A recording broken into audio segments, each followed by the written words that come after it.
welcome to my webinar. This morning I'm talking about 5-minute property analysis, and I'm going to include the rent roll.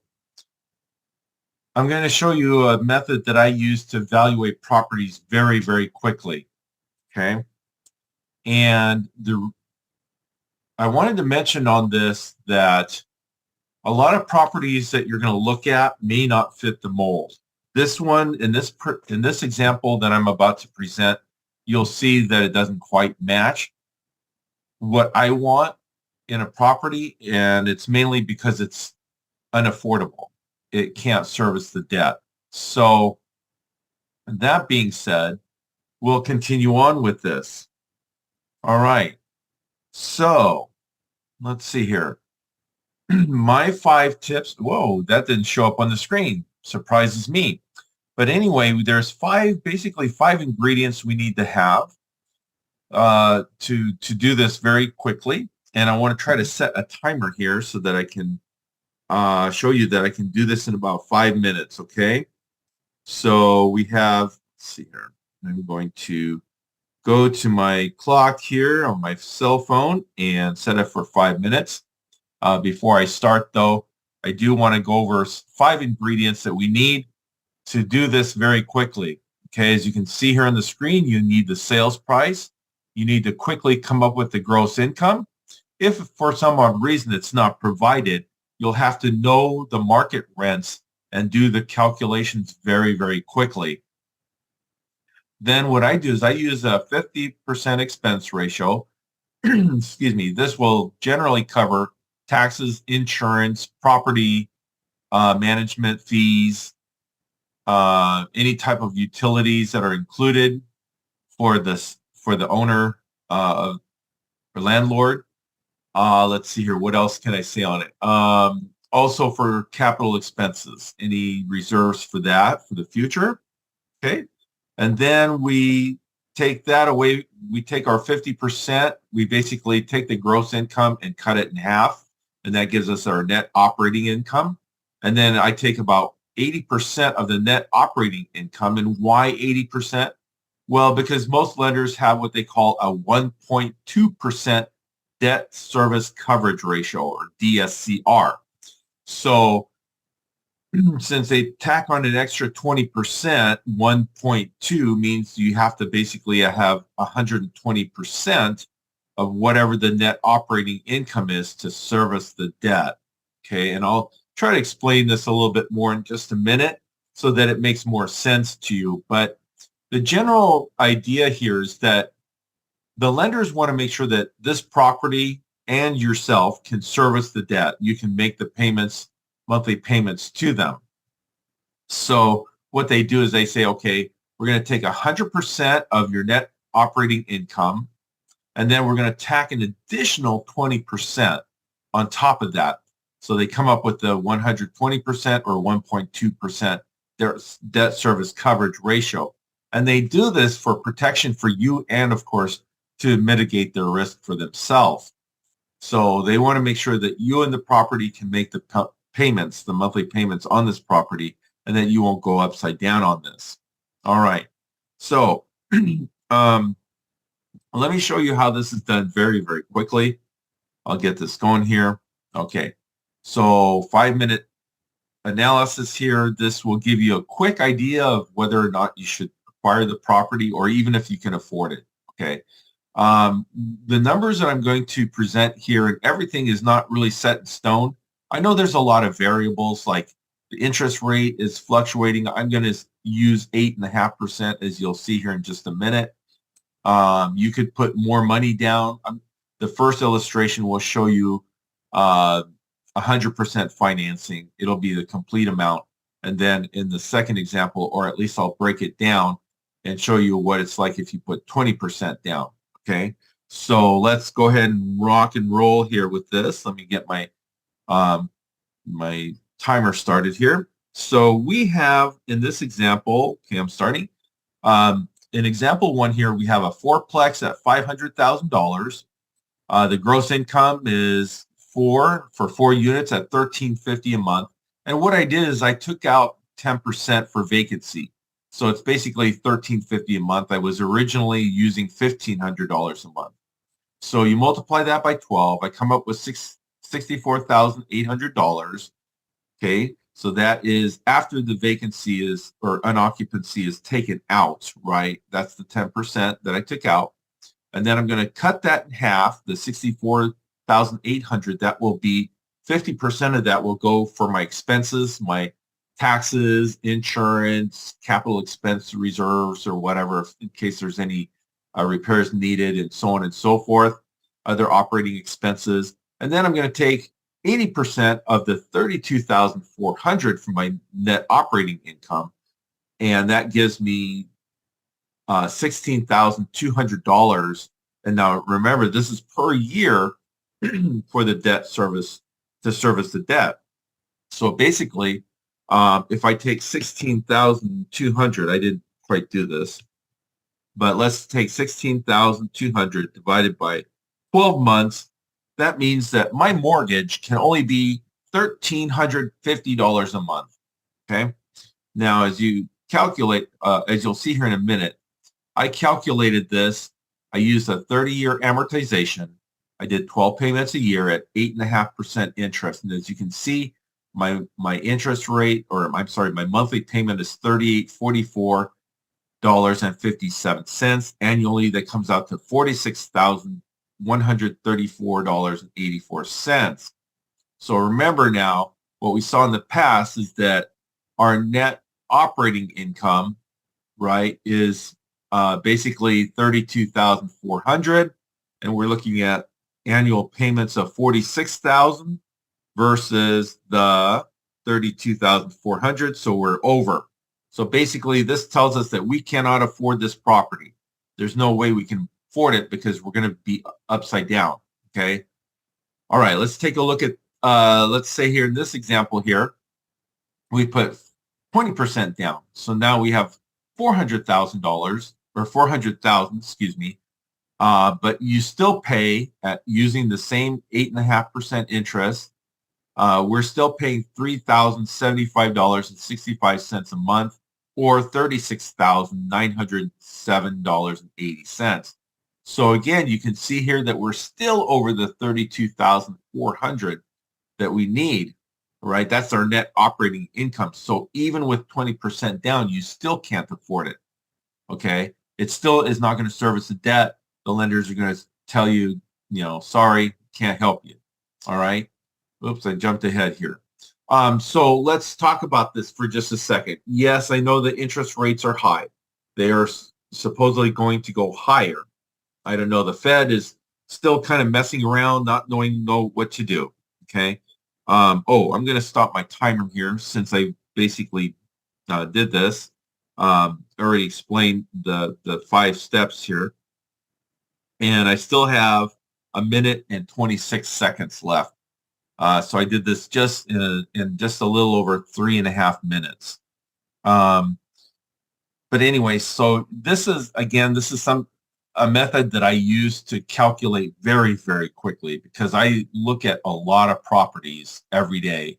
I'm taking a look at several deals. I've got a couple of realtors sending me stuff. And of course, they send me basically the whole MLS or whatever. They'll send me, a whole chunk of properties that are up for sale at any given time. And so I have to quickly go through all this to make sure that we're okay on this. All right. But yeah, so there you go. We have $36,907.87, or I'm sorry, 80 cents annually. Obviously, that's just not going to work. All right.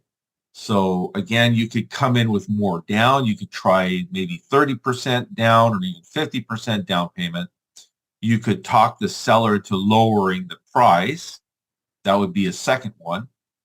You could get a bridge loan, go with a higher interest rate, but even that, I don't know. I still don't think a bridge loan, those are running at 12, 13% right now. And even though it's interest only and no principal, you're still paying, it's still going to be a lot of money, okay, especially on that kind of property because, you're looking at, over Yeah, you're looking at around 5,000 a month for payments on this property. The good thing is that the only good thing about a bridge loan is it gets you into the property very quickly and secures it. And another good thing is that they're very short term, usually 12 months, 12 to 18 months. So in a year to a year and a half, 2 years, you can always refinance into something more permanent. Or if there's a value add, if you can raise the rents, you might be able to offset some of that interest cost, okay, some of that payments. Oh, and another thing to keep in mind is that all interest expense on your mortgage and your loans are tax deductible, so you can write that off. So don't forget that either. So bridge loans and this short-term loans and stuff like that may not be a bad idea. It might be viable. Okay. So something to think about with that. Okay. Now I want to go on to the rent rolls. Okay. So I see a lot of rent rolls. I've seen quite a few in the past that don't quite match up. They're just not really that great. Okay. And what do I mean by not great? Well, I've seen rent rolls that are just quickly done on an Excel spreadsheet. They'll just have the unit number and um, the unit number and the amount of rent that's being paid. All right. A lot of them, I would say a good 50% of them are just that. Okay. But on the screen here, you can see this is a little excerpt, a little cutout, copy and paste from my own personal profit and loss statement. Okay, I can't fit the whole thing on the screen here, so I just took basically the rental income here, basically the rent roll right here, and this is an actual client of mine who has a 12 unit apartment, a multifamily, and now I put all her information on my spreadsheet. So this is all by room numbers. It's basically a big house that she uses as a boarding house, and she charges monthly rent per week. As you can see here, her weekly rates. And so it says, I even put here whether it's double occupancy or single occupancy, the remodel status, because I know she's in the process of remodeling some of the units.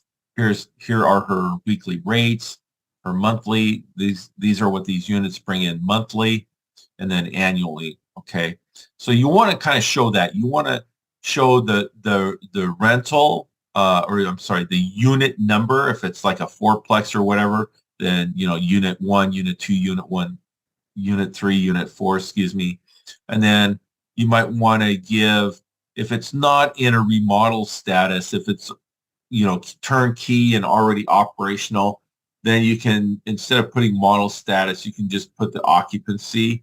You could say occupied, occupied, unoccupied, occupied, or whatever. Then of course, you don't, if this is a long-term rental, then obviously you don't need the weekly rate. You can cut that out and just use the monthly and annual.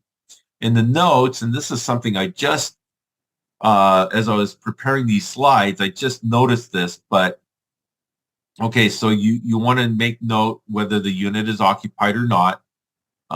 If it's vacant, you want to make sure you make note of that. Here's a new on-site building manager unit, so they get a discount. And then, I've got notes here that they're going to increase the rent, and currently vacant, needs window repair. So here are some notes, but another thing I was going to put on here is that you want to put any deposits down. If this was a long-term rental, you would want to know what the seller collected as far as like a deposit. Maybe it was first month, last month, any damage deposits. And another big one is pet fees. Okay, if you're going to buy a property and you're going to allow pets, you want to make sure that, well, I don't know if you want to charge a pet fee, but I would. You might want to collect a pet fee and then make a note of that on there. Make a note of that on your spreadsheet, okay?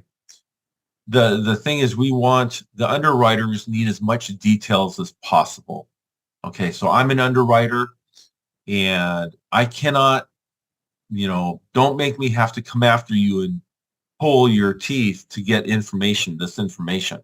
It's much better to just have it all on a spreadsheet, have it all done. So reveal everything. We need to know how much that tenant put down.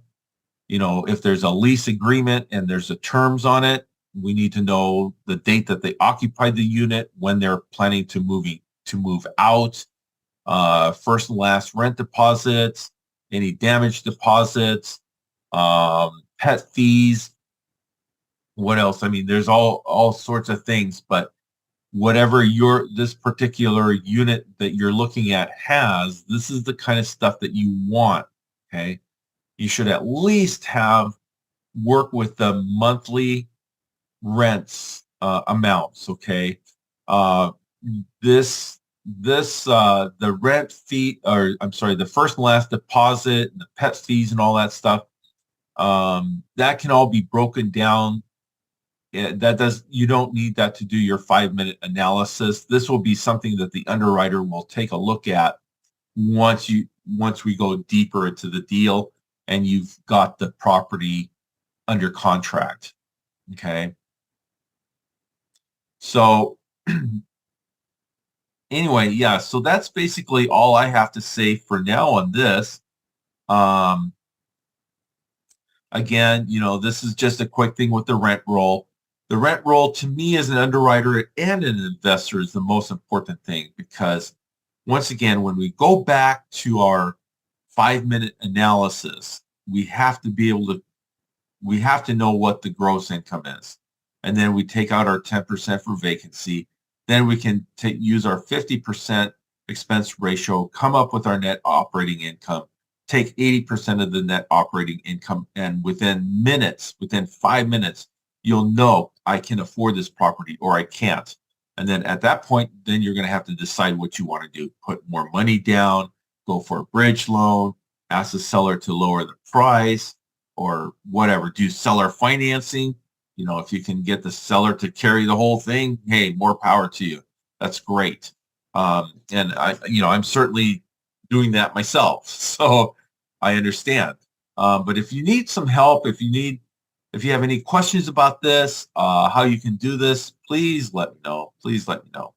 And oh yeah, just another quick side note here. This lady in this unit, she's making a killing. Look at that. Net rental income is $120,000 a year. And you know what? She bought this property for $235,000. Wow, what a steal. And she just did it this year in January of 2023. So there are deals out there, but this is the needle in the haystack. These properties don't come along every day. And you have to really dig deep and take a look and just keep looking like crazy. So don't get discouraged. They're out there.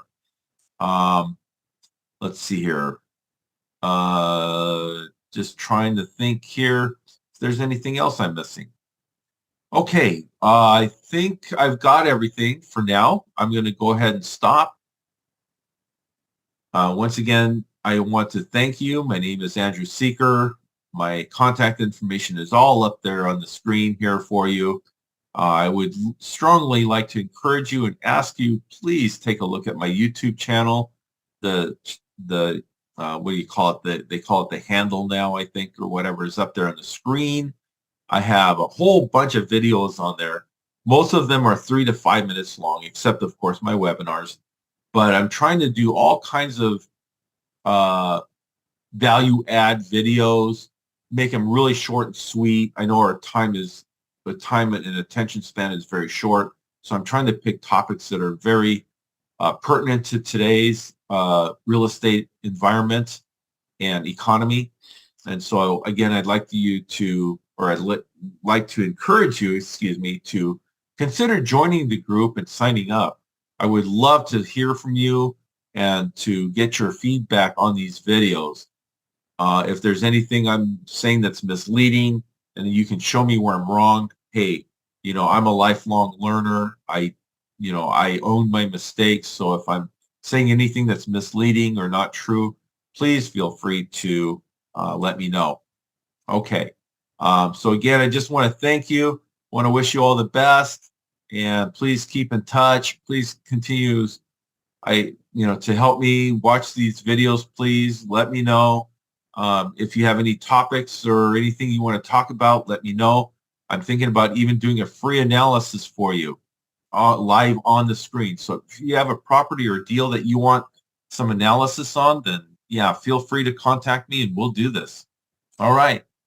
Enough of my ranting and raving. You have a great day and we will talk to you soon. All right. All the best.